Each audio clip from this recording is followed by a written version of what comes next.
எனது குடும்ப உறுப்பினர்கள்: என் அம்மா, என் அப்பா, எனது தாத்தா, எனது பாட்டி, என் அக்கா, என் அண்ணன்,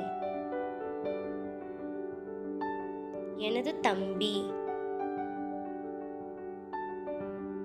எனது தங்கை, என் அத்தை, என் மாமா, எனது சித்தி, எனது சித்தப்பா, என் பெரியம்மா, என் பெரியப்பா. Thanks for watching.